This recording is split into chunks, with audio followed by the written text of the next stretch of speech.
This is Jonathan Aggoff here for Pro Boxing Fans. We're up here in Liverpool. Final press conference is done. Smith versus Fowler goes down live on Saturday night on DAZN. Eddie, local derby, bragging rights. Both men were really fired up today. Yeah, it's a perfect fight, really, as I just knock over the stage. It's got everything. I mean, in Liverpool, if you get it right, they come. If you don't, they don't come. And we could have sold this arena out 3 times. Crossroads fight, whatever you want to call it, but just a brilliant domestic fight. And this is the kind of fights that should be more obvious to make, and probably the best undercard we've ever put on. What did you make of the mentality of both at the press conference? Shane and Anthony, quite quiet, but very confident, speaking to Shane as well, and Liam as well. Not particularly vocal, but extremely confident in himself. I kind of feel like Liam almost got the hump that we even suggested for him to fight Anthony Fowler, because obviously he got robbed against Kurbanov and he felt like he should be in a big fight. This is what he didn't realise at the time, a massive fight. You know, when I told him this fight sells out the arena, you know, everybody tunes in from around the country, I think, well, me against Fowler. And for Fowler, he wanted to fight Ted Cheeseman, or he wanted to fight Sergio Garcia or Scott Fitzgerald. So when he got the offer, he was like, him and Shane were like, blimey, didn't expect that fight. But when you think about it, isn't it just the most obvious fight to make? And that's when you know you've got a cracker. If you pay the money, you get the fights. And this is a good example of what we've been able to do with this main event and this card on DAZN. It's just to make brilliant nights.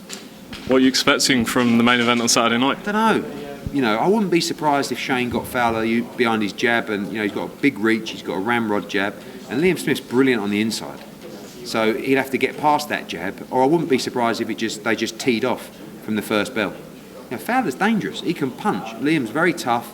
Like I said, brilliant on the inside as well. Great technician. I just think it's a brilliant fight. Touching on the undercard, 154-pound dominated. Kieran Conway looking to bounce back against, well, from his loss to Sissoko, and James Metcalfe the same.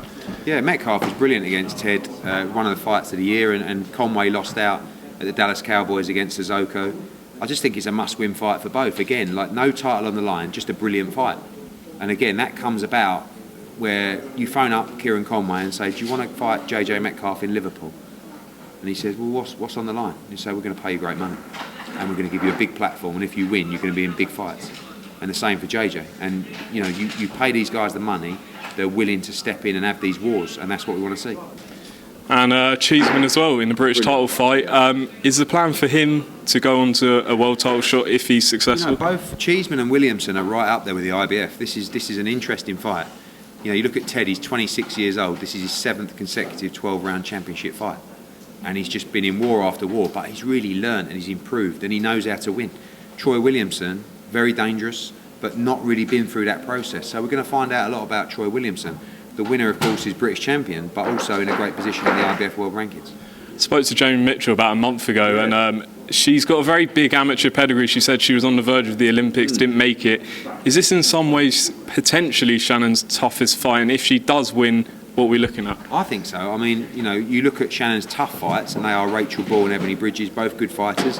You know, came into that fight without doing anything major in the pro game. And the same with Jamie Mitchell. She's undefeated. She was a very good amateur. You see from the clip she has good fundamentals. Her story is unbelievable.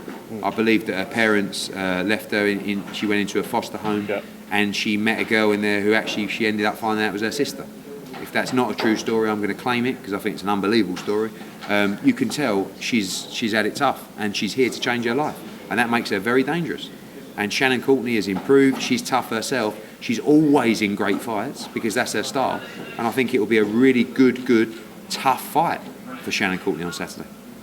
I'm just touching on the remaining undercard. Obviously, Sol Dacre's back for his third fight. Peter McGrail debut, and Rhiannon Dixon. Yeah, and Luke Willis against Ryland Charlton. Great fight. I mean, so many of those fights having to go on at 5 o'clock, 6 o'clock. Normally there'd be sort of co-main event, but it's a reflection of the deepness of the card. I love Willis against Charlton. Sokolowski-Dacre's really tough fight. We'll see what happens there. And Peter McGrail starting his professional journey. Eddie, just want to touch on some news last night. Matchroom will promote Lopez-Kambosos. Find it quite fascinating when it's very rare that a promotional company will be in this position where you're promoting a fight, none of your fighters, with huge implications for another man in Devin Haney. I know it's just business, but what's your attitude to promoting this? I think that's probably a way that it'll go. Look, we've got a massive budget globally with DAZN, and you don't always just have to have your fighters on the platform. Sometimes purse bids will arise where we have an opportunity to stage great fights without any obligation to the fighter. So Teofimo Lopez against George Kambosos. Lopez, one of the biggest stars in the sport. It's a major coup to bring him to DAZN.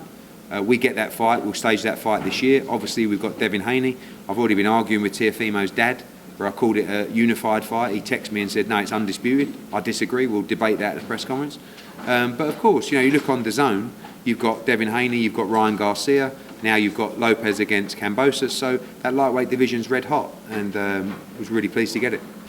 What's the update then with Devin Haney? Is there any progress towards his next fight? So he'll be fighting in December, and we're just trying to finalise his opponent at the moment. He wants a real fight.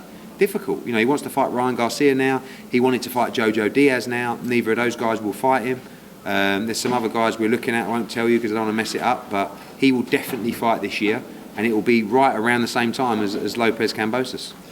Also yesterday, WBC confirmed that the winner of Saturday's fight, Fury Wilder, will have 30 days to negotiate with Alexander Usyk. We know he's got the rematch with Anthony Joshua. Does this make Dillian Whyte's fight with Otto Wallin a lot more pressure? Yeah, always pressure in those big heavyweight fights. It was always a tough fight. Obviously, we know that the winner of Fury Wilder can't negotiate with Usyk because he's under contract to fight Anthony Joshua. That's the fight we expect to happen next. So Dillian Whyte's in a great position. They're going to make him mandatory, and he has to make sure he wins that fight. And obviously, all eyes on Saturday night to see who he'll be facing. Has there been any discussion over the Joshua Usyk rematch in terms of where and when this might happen? No, I spoke to Alex Krasuk. We said we're going to meet up early November when he gets back from holiday. Everyone knows our intentions to stage that fight, and we'll plan the fight for I think, March. What do you make of Tyson Fury's comments this week? I think he spoke to Fox Sports Australia saying that he would be happy to train Anthony Joshua. Very kind of him. It's unbelievable how many people have told us they have the key to beat Alexander Usyk. They can't all have the key. So I think it's very unlikely that we will see Tyson Fury in Anthony Joshua's training team for the Usyk fight, but thank you very much for the offer. Have you spoken to Joshua about that? About Fury? Yeah. No, I don't think that's a conversation we'd really have, but yeah, I think that Tyson Fury's got a good boxing brain, and I think there's a lot of people that believe they know how to beat Usyk. Getting in there and doing it is different, but certainly AJ needs a different approach in a rematch. Just want to know your thoughts on the Saturday trilogy. How are you leaning? I think Tyson Fury will win the fight on points. I think he'll box smart, and I think yesterday was the first time he looked dialed in, so hopefully he gets a win. Just a couple more. You announced a few shows in America on Joe Quigley in November, and you've got Mikey Garcia next week. Yeah, we've got Mikey Garcia next week. November 19th, a huge card. You've got Andrade against Quigley. You've got Akhmadaliev, a unified world championship against Ronnie Rios. You've got Julio Cesar Martinez against Arroyo. You've got Kaylee Reese against Kamara, first part of that Road to Undisputed tournament.